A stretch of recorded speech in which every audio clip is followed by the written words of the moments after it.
Her name was supposed to stay buried. The trial was supposed to be the end. The conviction was supposed to close the door forever on the darkest chapter in modern elite history. But in 2026, the name Ghislaine Maxwell is back, and this time it is not coming back alone.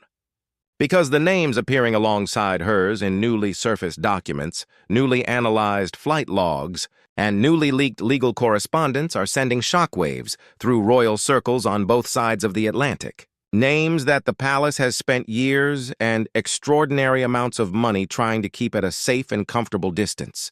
Names like Andrew. Names connected to Harry. And names that lead directly back to Meghan's pre-royal social world in ways that nobody in Montecito wants discussed.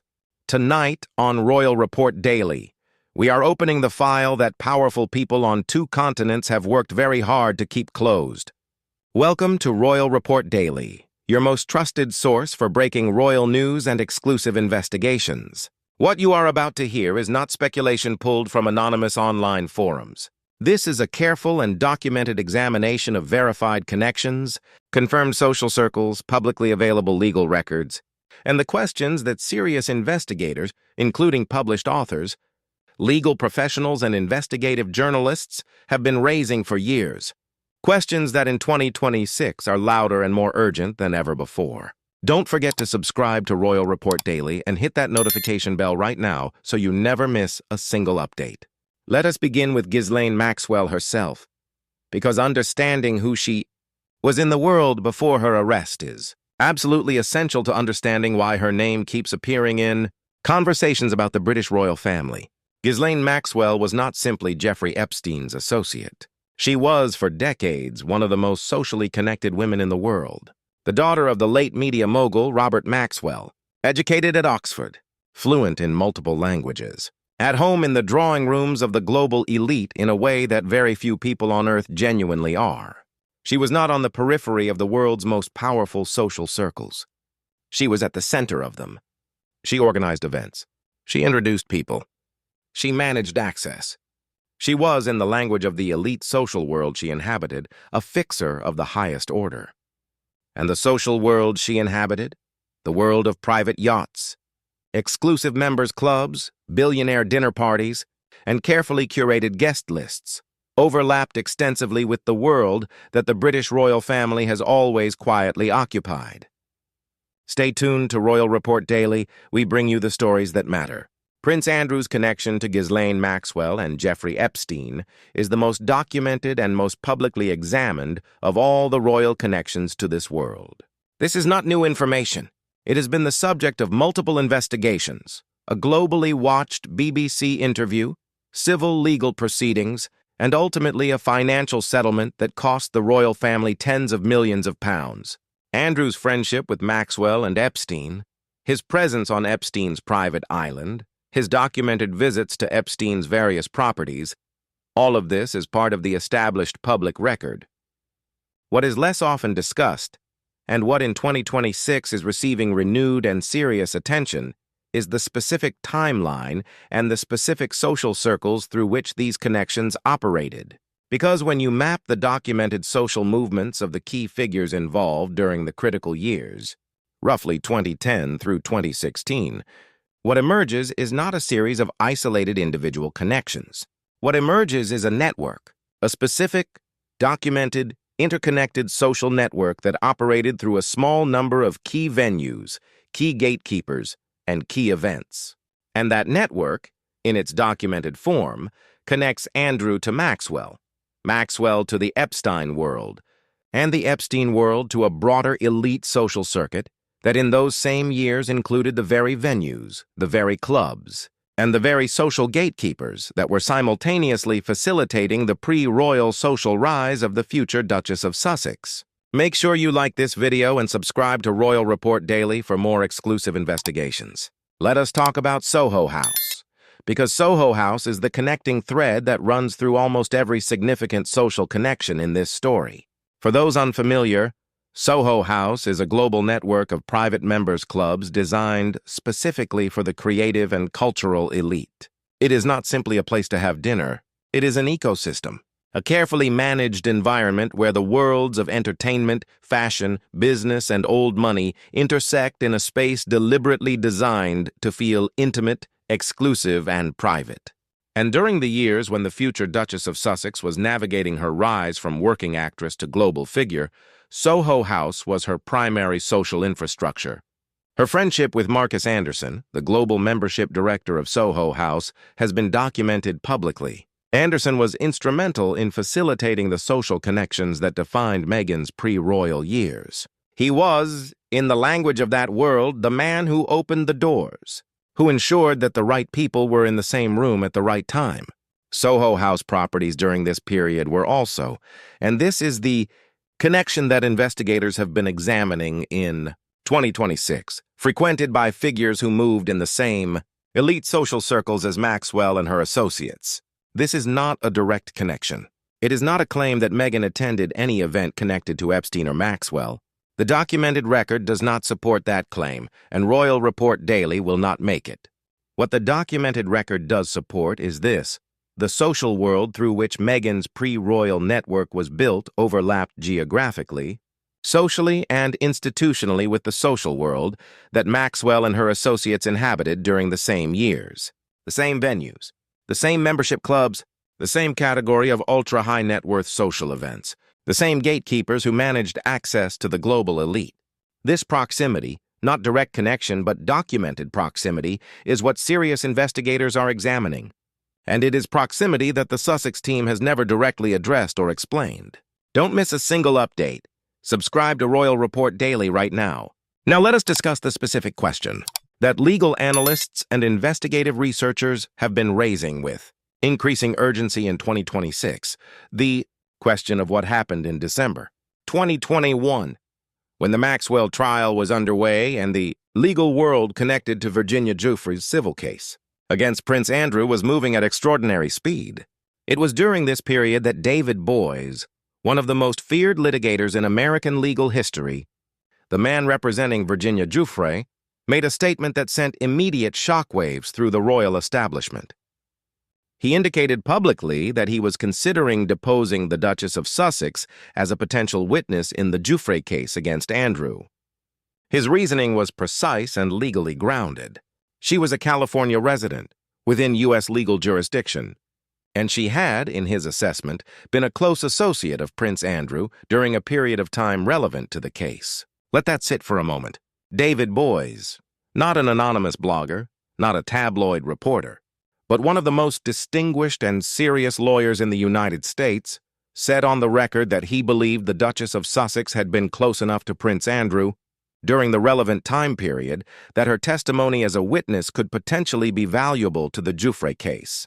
The Sussex team did not respond directly to this statement. They did not issue a denial. They did not clarify the nature or timeline of any relationship between Meghan and Andrew. They stayed silent. And that silence, from a team that has demonstrated an aggressive willingness to pursue legal action against media outlets over far less serious allegations, was noted by everyone paying attention. Subscribe to Royal Report Daily and stay ahead of every royal development. Then came the settlement. January 2022, a judge denied Andrew's motion to dismiss the Giuffre case, meaning the discovery phase was about to begin. Discovery, the legal process through which documents are exchanged, witnesses are identified, and depositions are taken, would have been catastrophic for multiple parties. Not just Andrew. Multiple parties. 5 weeks after that ruling, the case was settled for a reported £12 million. The discovery phase never happened. The depositions were never taken. The witnesses were never questioned under oath. And with that settlement, every question that the discovery process might have answered about who knew whom, who was present where, who attended which events during which years, and was sealed away behind a financial wall permanently, and the names that might have appeared in sworn testimony, the names that legal investigators had identified as potentially relevant, remained unspoken in any official proceeding. In 2026, in the aftermath of Ghislaine Maxwell's conviction and the ongoing release of documents connected to the Epstein estate, some of those sealed questions are beginning to resurface through different channels, not through courtrooms, but through the investigative journalism, the independent research, and the documentary work that the legal settlements could not silence permanently. Hit that like button and subscribe to Royal Report Daily right now. The Maxwell conviction itself, while not directly implicating any member of the British royal family, beyond Andrew's documented friendship with both, Epstein and Maxwell produced a body of documented evidence about how the network operated that has been intensively studied by researchers trying to understand the broader social architecture of this world. The trial established clearly how Maxwell operated as a social facilitator, how she used her access to elite social circles to recruit, how she managed relationships, how the network maintained its secrecy through a combination of social pressure, financial incentives, and the implicit understanding that what happened within certain closed circles stayed within those circles. And when researchers map that documented operational model onto the broader social landscape of the 2010s elite world, the yachts, the private islands, the members' clubs, the curated dinner parties, they find that the Maxwell-Epstein network was not an isolated criminal enterprise operating separately from the mainstream elite world.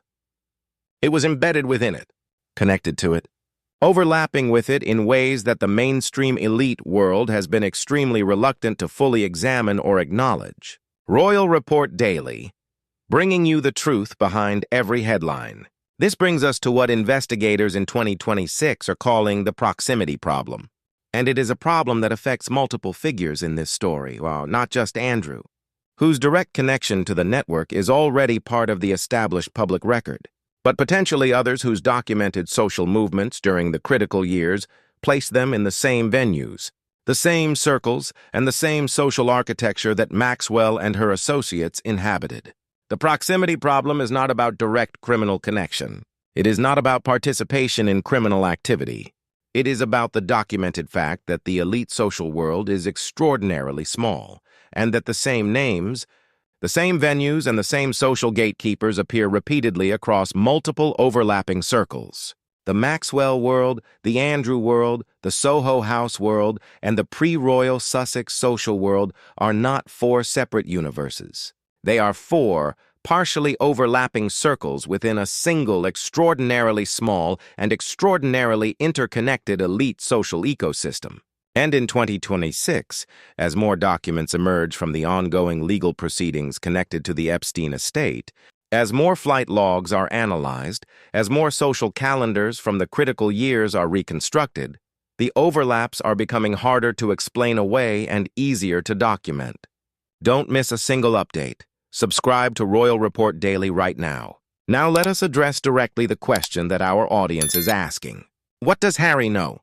And what is his connection to all of this? Harry's connection to this story operates on two separate levels. The first is through Andrew. Andrew is Harry's uncle. They are members of the same family. They attended the same events, the same private gatherings, the same royal occasions throughout the years when Andrew's connections to Maxwell and Epstein were at their most active. Harry was not Andrew's associate in the Epstein sense. There is no documented evidence placing Harry in any Epstein-connected environment. But he was part of the same family structure that Andrew inhabited. He was present in the same institutional world. And he was aware, at some level, at some point, of the social connections his uncle maintained. The question that investigators in 2026 are asking about Harry is not whether he was connected to the Epstein world directly. He was not. The question is what he knew, when he knew it, and what, if anything, he said or did about it within the family. Because Harry has positioned himself publicly as someone committed to transparency, to truth-telling, to exposing the hidden realities of royal life. He wrote a memoir that revealed extraordinary private details about his family's internal dynamics. He gave interviews that exposed palace conversations and private disagreements. And yet on the specific subject of Andrew, Maxwell, and the Epstein connections, Harry has been almost entirely silent. For a man who has demonstrated a clear willingness to break royal silence when he chooses to, that particular silence is significant. Subscribe to Royal Report Daily and stay ahead of every development. The second level at which Harry's connection to this story operates is through Meghan. and specifically through the questions about her pre-royal social world that have never been fully answered. The documented connections between Meghan's social network, the Soho House ecosystem, the billionaire backers connected to that world, and the broader elite social circuit that Maxwell and her associates inhabited. These are questions that serious investigators have been raising for years. Meghan's social rise during the Toronto years was facilitated by connections and access that went far beyond what a working actress's career would normally generate. The financial backing of her social world during those years, the private flights, the exclusive events, the rapid access to global elite circles came from somewhere.